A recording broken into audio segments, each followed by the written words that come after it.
जय लक्ष्मी माता।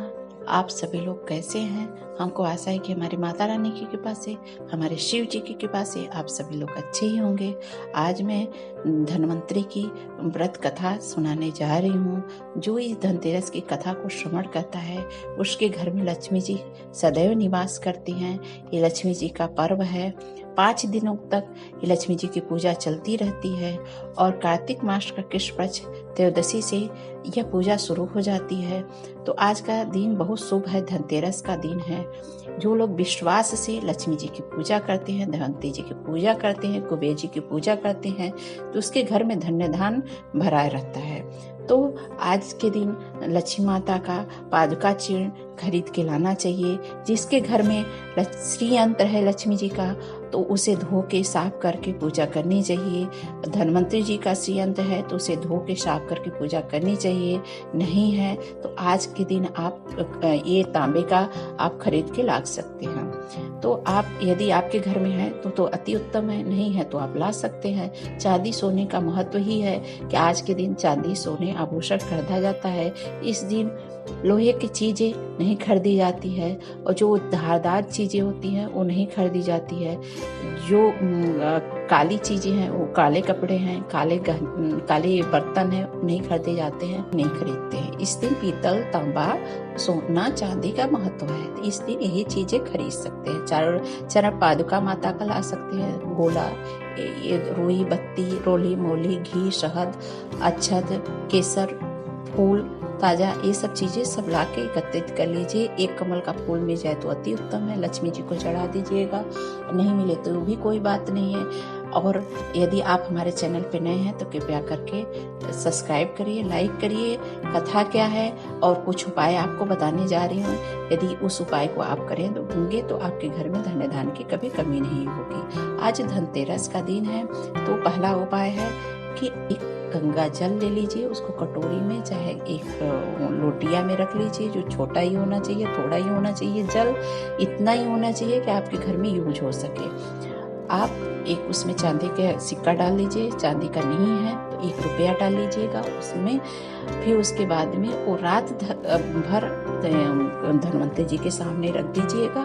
फिर वो रात भर अभियंत्रित होता रहेगा और सुबह उठ के आप सिक्का निकाल के उसको लाल कपड़े में बांध के अपने में पर्स में रख लीजिएगा, अपने अलमारी में रख लीजिएगा, जिससे कि आपके घर में 1 साल तक धन की कभी कमी नहीं होगी। और जो गंगा जल है उसको आप घर भर में छिड़क दीजिएगा। उस गंगा जल को और जो बचेगा उसको किसी पौधे में डाल दीजिएगा। पहला उपाय है। दूसरा उपाय है कि आप एक कलश खरीद लीजिएगा मिट्टी का कलश आज खरीदना शुभ माना जाता है। आप मिट्टी के दीपक भी खरीद लीजिएगा, कलश भी खरीद लीजिएगा, उसमें पानी भर दीजिएगा। रात भर वो पानी पड़ा रहेगा। फिर उसके बाद में उस पानी को निकाल दीजिएगा और ये कार्य आप फिर दिवाली को करेंगे। आज पानी भरेंगे, दिवाली के दिन एक कार्य करेंगे। दिवाली के दिन आप उसमें सुखा लीजिएगा कल। फिर उसके बाद में आप नरक चतुर्दशी के दिन सुखा के रख लीजिएगा। उसमें 7 तरह के अनाज दिवाली के दिन जब पूजा करेंगे तो माता लक्ष्मी जी के सामने आप उसमें अनाज, चाहे गेहूं, चाहे चावल, चाहे 7 तरह के है अनाज तो 7 तरह के भर सकते हैं। इस तरीके से आप भर के उस पे लाल कपड़ा बांध के आप अपने घर जो किचन है, किचन के ईशान कोण में रख दीजिएगा। तो आपके घर में धन धान की 1 साल तक बरकत होती रहेगी, अनाज की कभी कमी नहीं होगी। तीसरा नजर का उपाय है, जो कि आप दिवाली के दिन एक दीपक लीजिएगा। उसमें जो आप अखंड ज्योत जलाते हैं उस अखंड ज्योत पे एक दीपक लगा के ऐसे रख दीजिएगा, जिससे कि उसमें कालिख जम जाए। देखते रहिएगा कि वो दीपक बुझने न पाए। दीपक रखने से हो सकता है कालिख लग जाए तो वो दीपक बुझ भी सकता है, इसलिए ये विशेषकर ध्यान रखिएगा। सुबह उस दीपक को, अमावस्या का कालिख है तो उस कालिख को उठा के आप अपने पास रख लीजिएगा। इसे डिब्बी में भर लीजिएगा, काजल बना लीजिएगा। आप कहीं भी जाएंगे तो उसको पीछे लगा लेंगे, अपने बच्चे को लगा देंगे तो नजर, टोना, जादू से आप बचे रहेंगे। चौथा उपाय है कि आप एक दीपक ले लीजिएगा। उसमें आप एक दीपक में 2 कौड़ी डाल लीजिए। कौड़ी भी आज खरीदना शुभ माना जाता है। 2 कौड़ी डाल के आप वो दीपक को जला दीजिएगा। फिर रात भर जलेगा, नहीं सामर्थ्य है तो आप 2 घंटे भी जला सकते हैं। तिल का तेल हो चाहे शुद्ध घी हो, तो गाय का घी हो तो अति उत्तम है। वो दोनों कौड़े डाल के रख दीजिएगा। जब दीपक शांत हो जाए तो उसके बाद में उस कौड़ी को सुबह उठा के और उसको लाल कपड़े में बांध के अपने पर्स में दिवाली के दिन रख लीजिएगा। तो आपके पर्स में 1 साल तक पैसे की कमी नहीं होगी, बरकत बना रहेगा। तो ये कार्य जरूर कीजिएगा। तो आइए, आप बहुत सारे उपाय जान लिए, उसके बाद में अब कथा सुनिए, जो कि धन्वंतरी जी की कथा है, धनतेरस की कथा है। तो कथा क्या है हम जानते हैं। पौराणिक कथा के अनुसार एक समय भगवान विष्णु जी मृत्यु लोक में विचरण कर रहे थे, जो कि लक्ष्मी जी भी से कहे कि मैं जा रहा हूँ, दक्षिण की तरफ जा रहा हूँ, तुम इधर की तरफ नहीं आना। तब विष्णु जी ने जब कहा तो लक्ष्मी जी को संदेह हुआ कि विष्णु जी हमें क्यों मना कर दिए हैं कि दक्षिण के दिशा में मत जाओ। जब विष्णु जी आगे आगे जाने लगे तो लक्ष्मी जी को संदेह हुआ, इसलिए वो पीछे पीछे चल रही। आगे गई तो सरसों का एक खेत दिखाई दिया। जब खेत दिखाई दिया तो उसमें से उनको बड़ा अच्छा लगा कि पीला फूल है, उसको तोड़ी और तोड़ के अपने बालों में सजा लिया, तो उनके बालों की शोभा बढ़ जाए और अपना श्रृंगार हो गया।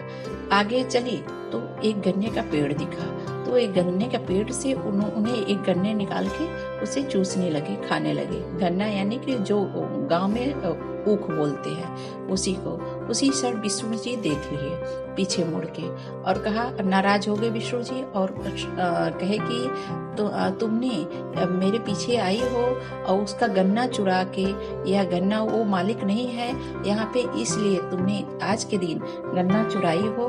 तो आज धन्वंतरी जी का दिन है, तो आज के दिन आप गन्ना चुराई हो तो आपको 12 वर्ष किसान की सेवा करनी पड़ेगी। और विष्णु भगवान उनको छोड़ के क्षीर सागर चले गए। तब लक्ष्मी जी उसकी गरीब जो था और किसान उसके घर रहने लगी। एक दिन लक्ष्मी जी ने